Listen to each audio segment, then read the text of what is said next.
After we finally uncover the full truth about the past of the Evil Eye Spirit, the reason behind its choice of Gigi as the vessel was revealed in the previous episode.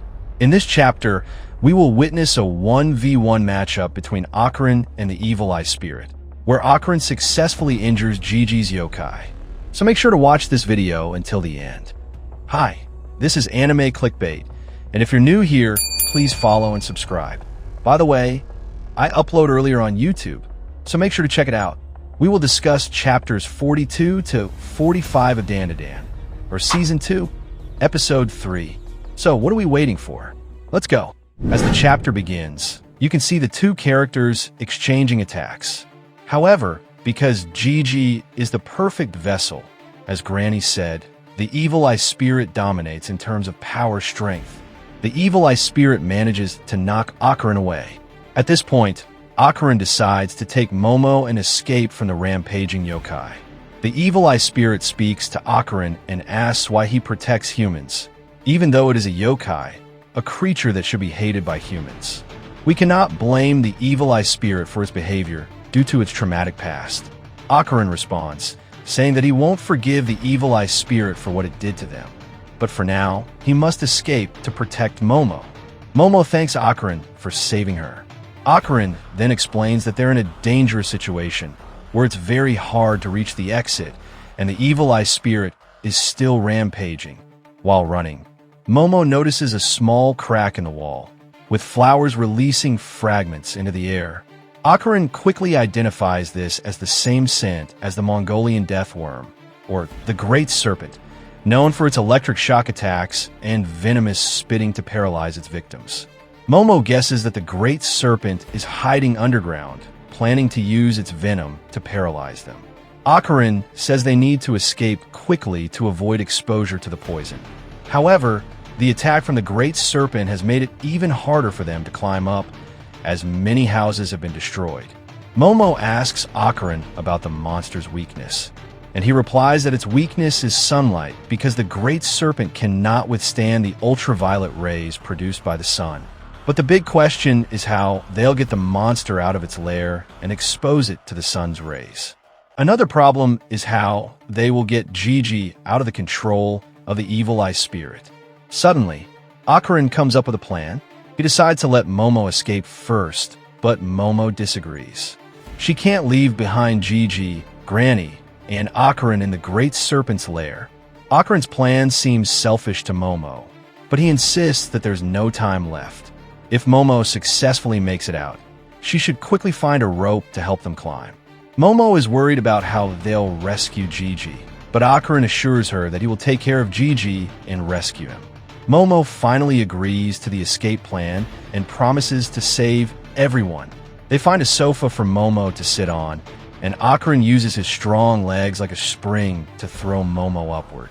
Momo feels that Okarun's plan is reckless, but he says it will be like a multi-stage rocket, and Momo needs to activate her psychokinesis to hold onto the exit.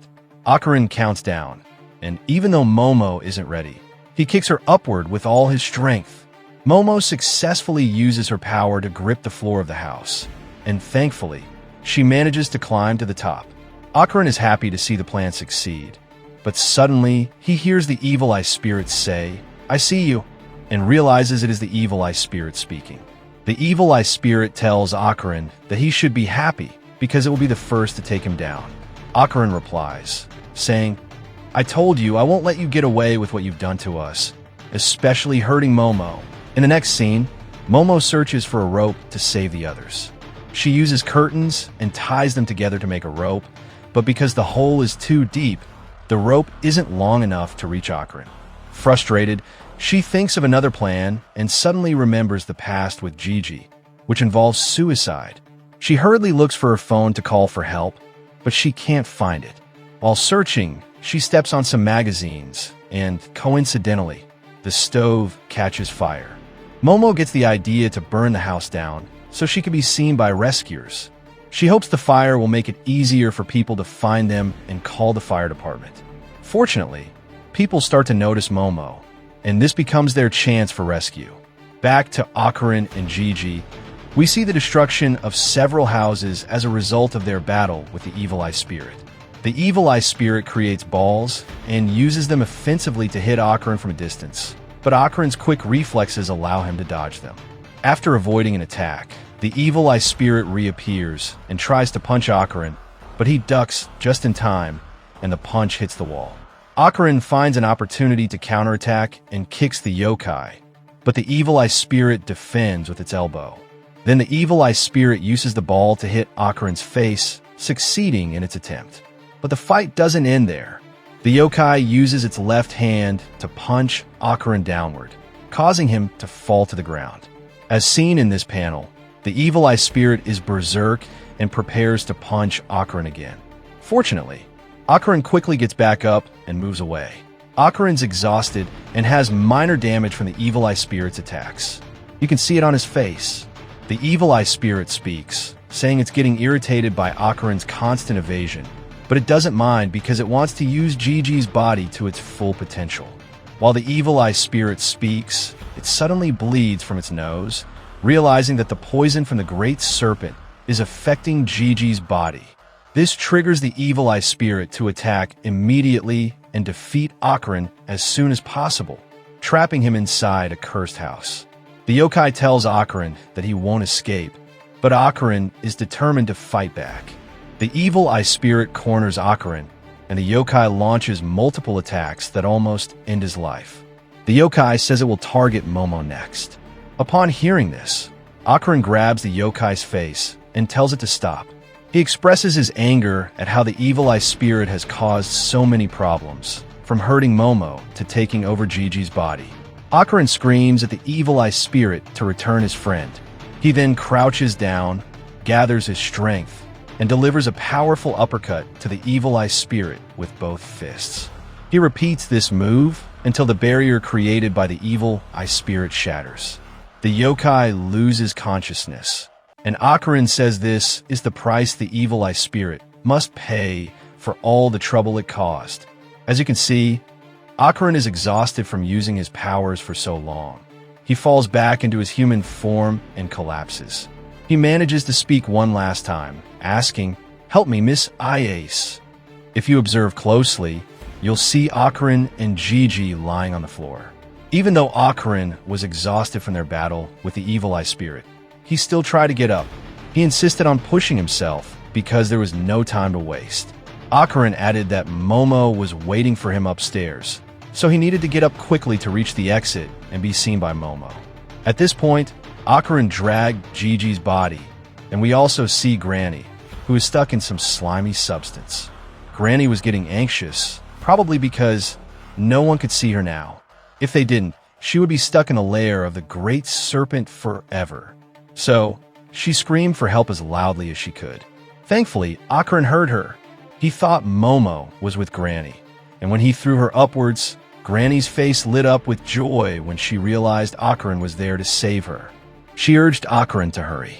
Okarun carefully made his way to help Granny, but if he made the slightest mistake or lost his balance, they could both end up stuck in that place. Okarun pulled with all his strength, and Granny reminded him not to fall. But Granny was right. Okarun lost his balance, causing him to tumble. Granny screamed at Okarun to use his powers, but unfortunately, Okarun couldn't activate his powers because he had already used them twice before. This angered Granny, who called him useless. This meant that Momo was their only hope to be saved. Meanwhile, outside, the firefighters had already arrived at the scene of a large fire. A police officer asked Momo if she had started the fire, and Momo admitted that she did it on purpose to get the rescuers' attention. She explained that she did it to expose the Kido family, who were killing people in a ritual offering. The officer revealed that the house belonged to the Injoji family, which was Gigi's. Since Momo was a minor, they had to take her to the police station along with her guardian. Momo was frustrated because she had no time left, and it was nearly morning. Momo yelled at the firefighters not to focus on putting out the fire, but to focus on spraying water on the house. Unfortunately, the officers and firefighters didn't believe her and took her away to the car. Suddenly, the ground shook violently, and everyone thought it was an earthquake. But Momo realized it was the great serpent attempting to leave its lair. And she was right. The monster emerged from the house and caused chaos. Momo realized that this was the perfect time to defeat the serpent, as it was vulnerable to sunlight, as Okarun had mentioned before. In a flashback, Momo recalled Gigi's words about suicide, referring to the earthworms emerging when it rained, as their skin needs to be dry to breathe properly. When it's sunny, the worms die because of the sunlight. Momo had used this idea in her plan to burn the house to force the monster out and expose it to sunlight. As we can see in this panel, the monster's skin began to burn due to the sunlight, and it collapsed into Gigi's house. Momo used her psychokinesis to lift a fire truck and throw it at the great serpent with all her might. Momo succeeded in this attempt. The great serpent stood up, its body scorched by the sunlight, and it began to collapse. Momo rushed to check on it, but to her surprise, the monster was still alive. Then, it vomited the Keto family out onto its stomach, including the leader, who was still alive despite being consumed by the serpent. The old woman blamed Momo for disturbing their ritual and for the serpent's death. Momo responded by saying they should be thankful, as she had saved them from danger. But Momo didn't waste any time and quickly ran to rescue her friends. Suddenly, another earthquake hit, and Momo realized it was much stronger than the previous one. The leader of the Keto family screamed at Momo, blaming her for the quake. Just as the old woman was speaking, a volcano erupted. The old woman explained that the offering ritual to the great serpent prevented the volcano from erupting, and the serpent was the reason the town was safe. Momo realized the monster wasn't a serpent, but a dragon rising to the heavens. The legend about this dragon was fabricated to preserve the town's tourist attraction.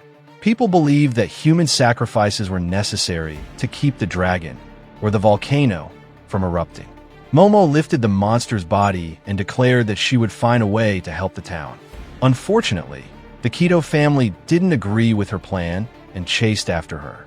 As Momo ran, she found a geyser and used the serpent's body to siphon water from it. Rushing to protect the town from the approaching lava, Momo used the great serpent's body like a fire hose, spraying water onto the incoming magma to stop it. And with that, the chapter ends.